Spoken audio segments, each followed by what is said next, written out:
All right, so here we are. This is a version of the Level Up podcast, and of course, Greg Harrelson here. I'm excited about getting into the new year and delivering additional podcasts and content that can help you get your business moving. And today, I want to welcome a guest that is really started out as being a friend. You're out of New Jersey, right, Rob? Yep. Yeah. So, started out, got to know you a couple of years ago because of a mutual friend, and have been happy to see that you've been growing your business, because we may talk a little bit about our first meeting. Maybe we'll leave some of the things out. But I probably challenged you a little bit, and For sure. And I did it with the best intentions I possibly could, because I love seeing young people get into the business, male or female, get into this business and just crush it. So, Rob, your last name is Skeels. Rob Skeels. Skeels. Yep. Which we love the name, right? Because we're just like, exactly. You've got to have skills with a name like that. So I get that often. I'm sure you do, man. I'm sure you do. It's definitely an icebreaker amongst other real estate agents and any coaches by far. But so why don't you tell us a little bit about who you are, where you are, and then we'll just dive into dropping some nuggets for those out there that are watching us. Cool. Sounds good. So I'm Rob Skeels. I'm here in Ocean City, New Jersey. I've been here for about 3.5 years. I moved here from North Jersey, and I got into real estate right away. And I've been here ever since. I thought maybe it'd be a quick thing, not there too long. Haven't left, and it's been good ever since. Yeah, and so you're 25 right now, right? 25, yep. 25. And when did you first get a real estate license? Did you have one from North Jersey and you came down, or did you get it when you got there? No, so I originally met Jeff Quintin, who I work for. I interned with him in college, and I was an ISA for a couple months. I went back to school, and then I ended up moving. When I moved down here, I got my license and got started up right away. Yeah. And a lot of people, that listen to the Level Up podcast will recognize Jeff Quintin's name. Mm-hmm. He's a he's a great agent, great leader, and a great friend of mine. So that's how we connected. So we connected how many years ago? 3 years ago? 3 years ago, yeah. Okay. And so you came in as an intern, and what was your job as an intern? So as an intern, I was technically an ISA, but I was pretty much just, touching base with leads, obviously not talking any real estate without a license, touching base, seeing what the status is, and obviously, passing them on to whoever agent was working that lead or anything like that. And I did that for about 2 months, and then I went back to school. Okay. So did you go back to school in North Jersey? Yep. Oh, wow. That was temporary. I didn't know this part of your story. Okay. And then you came back, and so what transpired to push you back down to Ocean City and then go into real estate? So it's a good question. My grandmother is in Ocean City. She's been a realtor down here for about 35 years. And the funny thing is when I originally interned, I was working at the water park, and I didn't want to make minimum wage. I already had a job before, a little bit of phone sales at a young age. And I was actually, changing in the car, hopping in the car, going to Jeff's office and picking up the phones. And so when I got out of school, some family complications, things like that, I kind of figured I'll get out of school, move home for a little bit, and, kind of figure it out from there. Yeah. Unfortunately, I didn't have the luxury of doing that. So I moved down here. I moved in with my grandma for about 3 months and jumped right into real estate. And that's been it ever since. But it definitely wasn't a planned thing. It kind of happened. And it's one of the best things that happened to me. Yeah. It kind of like happened by chance, and then it ended up sticking. Well, and whether or not you would agree with this or not, you are very fortunate. And this is not to take credit away from you by any means, but you are very fortunate to have landed with somebody that has a lot of street credibility in this business. And so it's so important as a new agent to come, to be surrounded by, good leadership, whether you team up with them or you're just in the same environment. So I'm sure that had a lot to do with it. So you started out really coming to a brand new area. You started out extremely young, 22, 23 years old. You're 2 years later, and you're surely making over 6 figures. How many transactions did you close in 2020? So for 2020, I closed 23 transactions for about 12 million.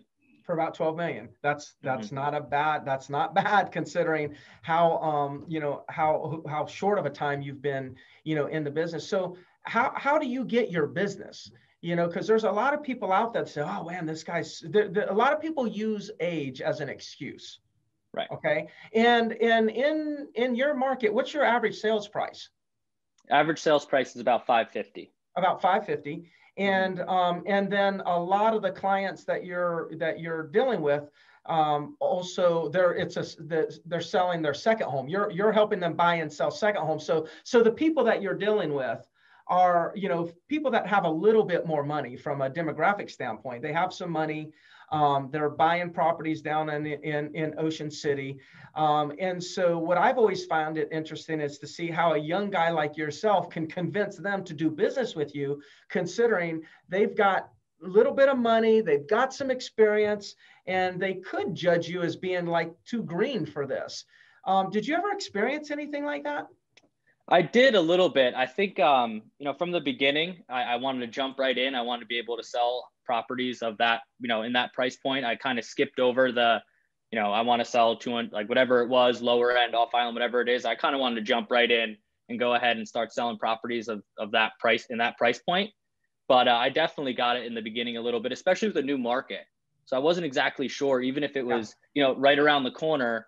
I just didn't know the streets as well. So I had to spend a lot of time learning the actual streets and the areas and things like that to be able to speak knowledgeably about it and build the trust with them.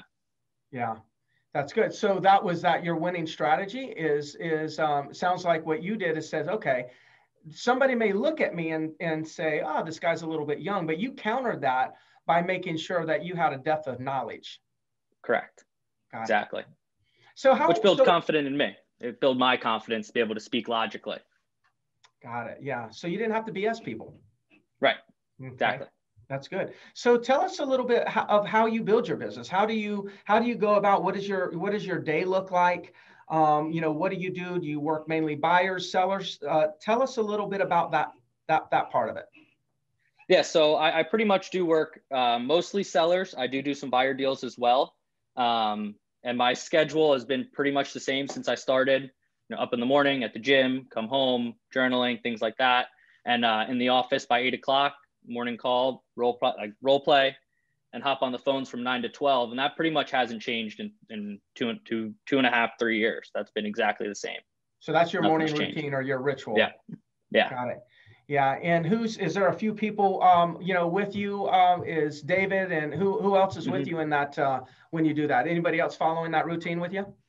Yeah. I mean, we're pretty much all on the same type of routine. David Bachman, which I don't know if, you obviously know who he is, Dave's listing or Jeff's listing partner. Him and I have been really close. We hold each other accountable in a lot of things, even, starting at 5:30 in the morning to make sure we're at the gym together. So we definitely hold each other accountable in a whole bunch of things. So he's been a major part with making sure I'm accountable and doing those things every day. Yeah. So how important do you feel that morning ritual is? I think that's almost everything. I mean, I can say over the last couple of weeks, I've strayed away a little bit with the holidays, and I can see it in my production. I can see it in my skills. You take off a week, you take off a couple of days, and I feel like I'm starting over again. Gosh, so it's super important to me, and it's definitely something I'm hunkering down on and making sure I'm doing every single day. Little extra accountability. It's amazing how easy it is to lose momentum and how hard it is to build it back. Believe me, I know. Yeah, I know because I know your story a little bit. Yeah, unfortunately. Yeah. So from an accountability standpoint, do you have any severe accountability set up with anybody in your office? Like if you don't show up on time, there's any kind of consequences? Yeah. So starting first thing at the gym, it's $500 if you're not in the office. I mean, if you're not in the gym, that's the first thing, start off the day. And then Dave and I actually have a pretty good accountability for the first quarter of no drinking and no going out or anything for the first quarter. We have $20,000 on that one. So that's a big one.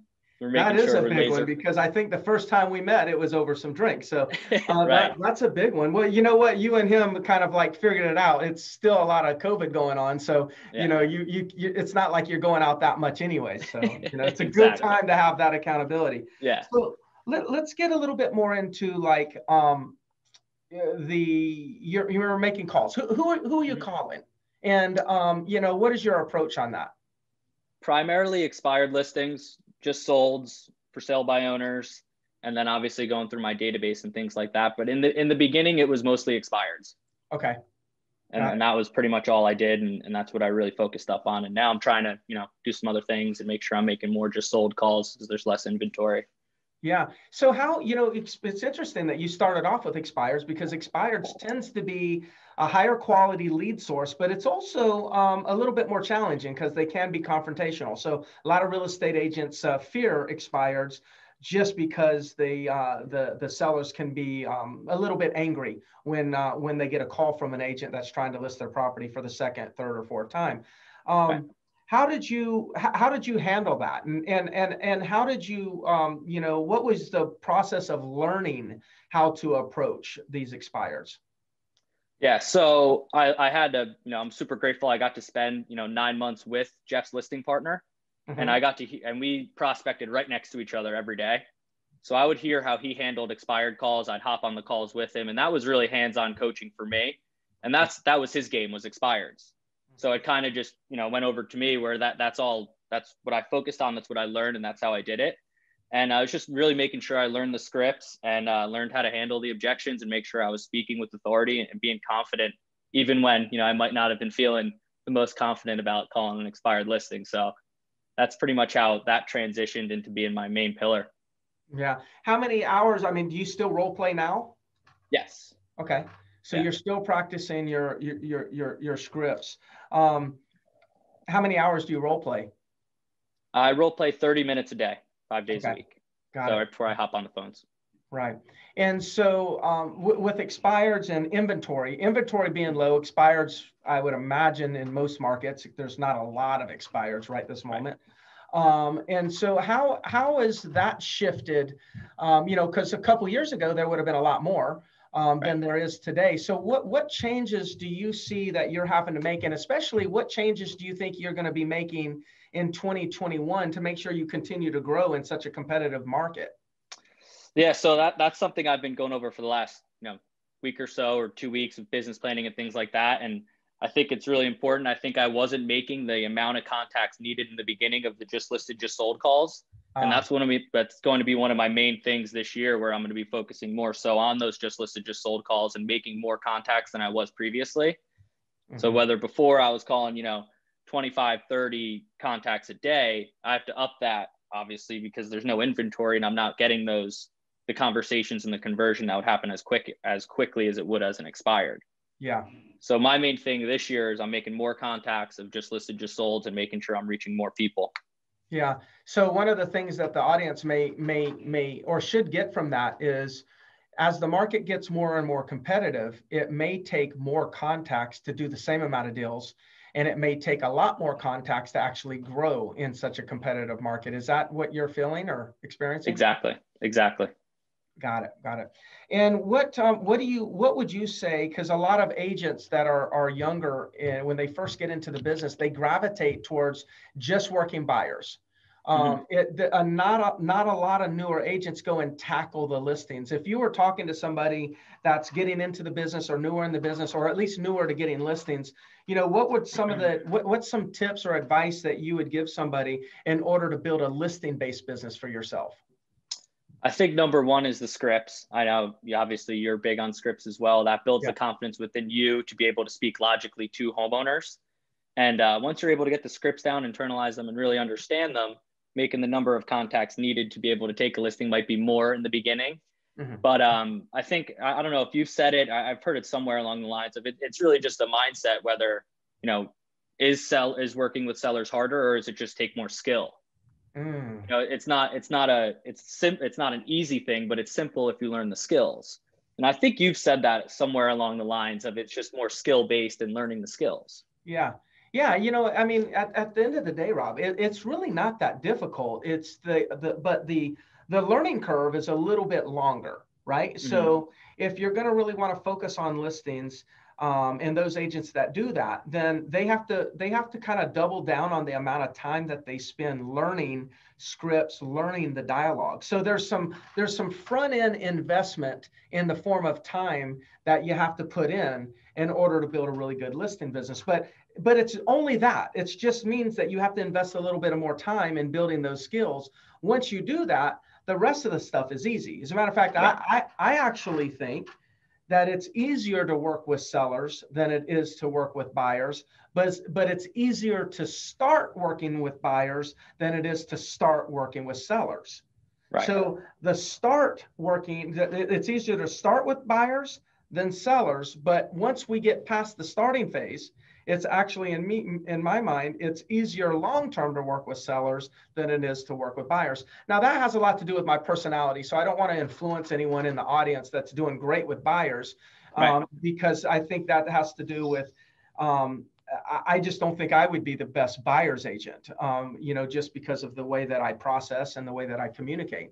Any Right. thoughts on that for yourself? Anything you've discovered? So I personally, I still work with buyers. I Okay. think, 30% of my production was buyers. 30%. And Okay. I wouldn't say that I'm more, choosy about buyers, but I am a little bit more. I qualify a little bit more, and I want to make sure that they're aligned with what I'm looking to accomplish. Mm-hmm. That being said, I might spend a little bit more time pre-qualifying a buyer that's coming down to look at a whole bunch of properties and they're not really sure. I might not, that might not be someone I'm, jumping in my car to go show 15 properties to. Yeah. So I think I'm a little different. It's a little bit more of a, strategic working with buyers, but I think you're able to gain that skill by learning how to work with sellers. Yeah. Yeah. What adjustments, just kind of a change in the gears, what adjustments did you have to make this year with all of the health concerns and COVID and those things that we've all had to deal with? What adjustments did you have to make? So the biggest adjustment was our office being closed. So for Yeah. me, that was really tough for me to get up, prospect, change my morning routine. That was tough for me. I could say honestly, I struggled with that. As for business wise, we do a lot of our selling is over the phone, listing agreements being sent out by DocuSign, previewing properties when they're not there, because it's all second homes. They're 2 hours away. Yeah. So in that aspect, it didn't change much.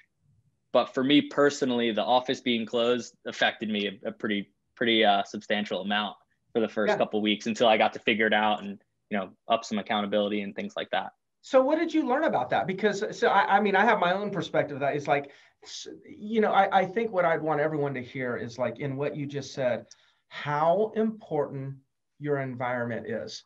So what I'm Absolutely. thinking is like that was your environment, right? Mm-hmm. You're comfortable in that environment. So what did you take from that? What did you learn from just the struggle? Because going from this is normal to like, holy crap, I can't have that anymore. And then your mind and your, and whatnot probably starts worrying.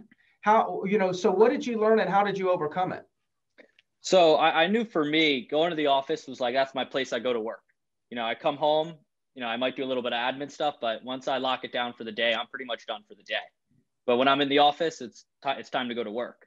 Mm-hmm. So for me I set up, I'm actually at my little makeshift standing desk right now. Yeah. So I made a little standing desk and we were able to hop on Zoom calls and things like that. But it's not the same as being in a room and having the energy of people around you, making contacts. You're hearing other people close and it gets, gets the juices flowing, gets you excited to do the same. Yeah. So we had to kind of build that virtually. So we would do Google Hangouts or a Zoom call. And, if someone was on a good call, they're unmuting themselves and we're talking about it. So that's how myself and a couple other agents kind of worked our way around that. And then once the office opened back up, I was back in there right away. Yeah, it's interesting how important that is, and even if each one of you are doing something independent of each other, the fact that you're kind of all showing up at the same time, doing very similar activities, it makes it really hard for you to flake. Like if you I'm imagining in your office, if you just show up, you're probably going to work. Right. Because if I can't imagine, like if you showed up and just sat or stood at your station and weren't doing anything, I can't imagine what the other people in the office would be saying to you. Well, I would feel awkward. Yeah. It's like, oh, there's the dude not doing any work. Yeah. Yeah. and that accountability is huge for me, at least. And I know I can get a little flaky with things. And I mean, that was the biggest thing I took from having to work from home, where I'm like, I need the accountability. Yeah. I've said to a lot of people this statement, and that is, when the pain of not doing what you're supposed to do is a bigger pain than just doing what you're supposed to do, then that's when you'll actually do what you're supposed to do. And so Right. what I think that you've done that's been so brilliant, because I know you're going even well beyond where you are right now in business. I know it. There's no doubt in my mind. But I think what you've done in your early years that we're going to look back and say is so brilliant is that you've put yourself in an environment that by not doing it would be more painful than just getting your job done. Exactly. And so now, and that's going to show up in consistency, and that consistency is going to show up, and you're going to learn much faster than somebody else that's inconsistent. So there's so many benefits to this. I hope that the audience will take something from that, because that's important. For sure. So where do you go from here? Like, what kind of goals do you have for 2021? So your office is open. Were y'all not essential service? We were, but we had a couple of different complications with COVID and things like that. So the office was closed, not closed.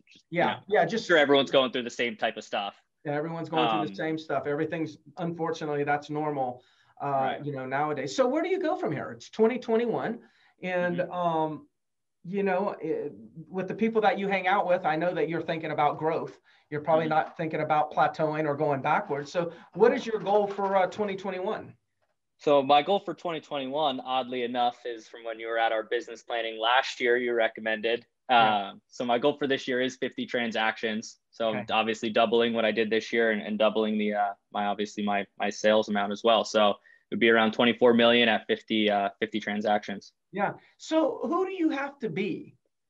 Like you're being the person right now in 2020. In 2020, you're being the person to do the 12 million that you closed out on. So who does Rob have to show up as in 2021 in order to achieve that new level? Because I believe you can do it, but I just wonder what you believe you have to shift in you.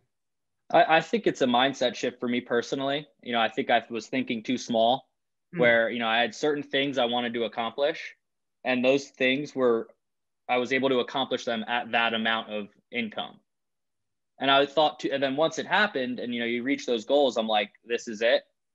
This is what I thought was going to be, I hit my goal. Great. Yeah. And I never really had that before. So I'm like, well, what if, last year I said I was going to do 50 transactions and this year it was double that. And I think for me personally, it's treating it more like a business and truly being a business person rather than just being an agent that can sell a substantial, pretty good amount of real estate and do some cool things, but I'm not a business person. And that's pretty much my biggest thing for this year is really treating it like my own business and not just, I feel like an employee that's, a salesperson, but my own business. Yeah. So then that answered the question right there. So what we can look forward to is getting to know Rob, the business person, in 2021, not necessarily Rob, the real estate agent, even though you're still a real estate agent and whatnot. It's all mental, right? It's kind of the way that when you wake up and you look in the mirror, who do you see?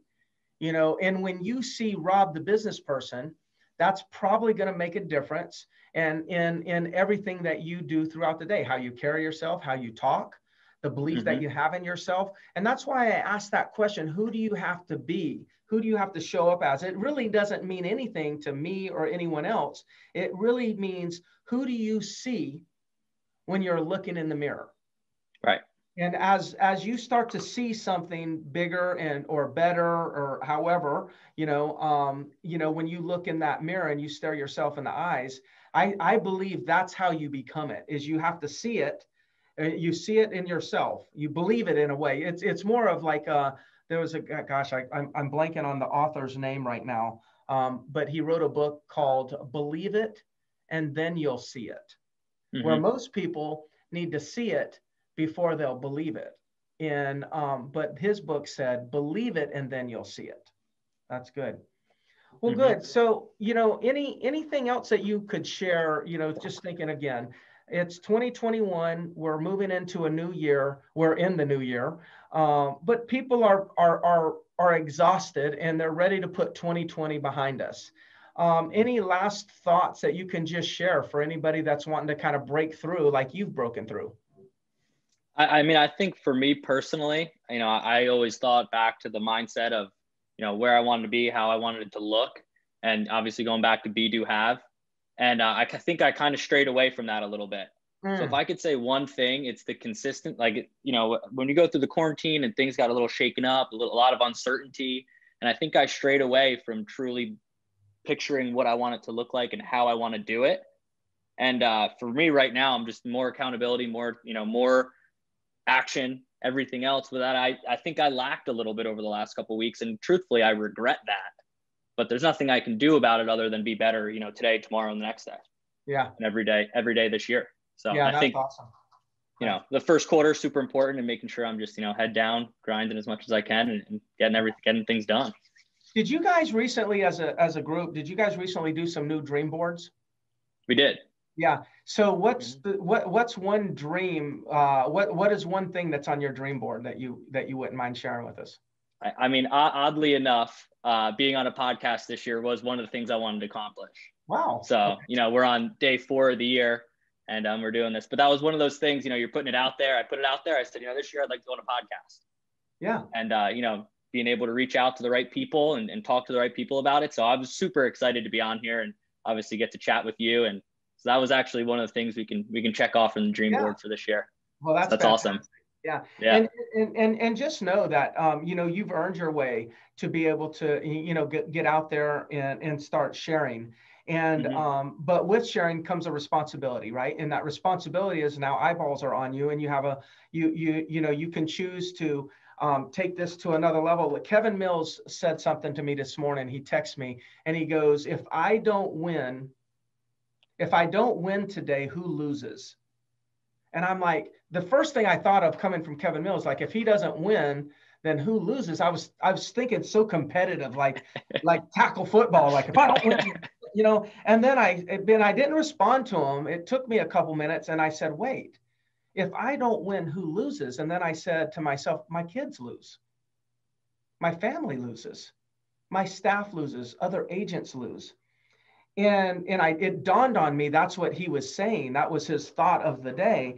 And I say to you, now as you grow, I would hope that you'll take on the responsibility of being a person that inspires people because of what you do.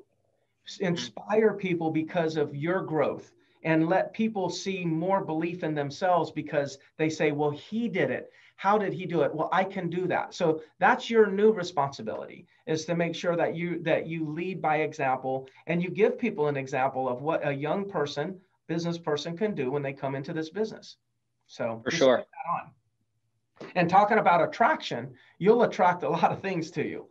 For sure. Thatch Nguyen said, it was either Thatch, I think it was Thatch, but it was when I was hanging out with Thatch and Matthew Ferry a lot. They said there's a direct the wealth you accumulate is in direct correlation with the amount of contribution you make in the world. Yep. The wealth we accumulate is in direct proportion with the amount of contribution we make to the world. So that's you. That's the advice that I was given at a younger age and in the business. And that's what I want to pass on to you, Rob. For sure. I appreciate that. And that's obviously, we just stated my goals out there this year. So everybody out there can hold me accountable to it as well. Yes. 50 transactions. Including you, as much as I don't want that. Yeah. I'm I can go overboard on it. So it's out there now. So I'll get my team and everybody to make sure we're blistering you if you're falling short. So, well, thank you so much thanks, Rob, for joining me today on the Level Up podcast. Yeah. And if anyone wanted to reach you, send you a referral, or just, check in with you at sometime, what's the best way to reach out to you? So either email, my email is simple. It's just rob@thequintingroup.com. So that's TheQuintin group.com. And anyone can always reach me on my cell phone, 973-830-7377. Shoot me a text, give me a call. I'd love to be able to connect with some more people. Awesome, man. Well, thank you so much. I enjoyed the conversation, and we will chat soon, bud. I'm sure we will. Thanks, Greg. I appreciate it. You're welcome. Bye-bye.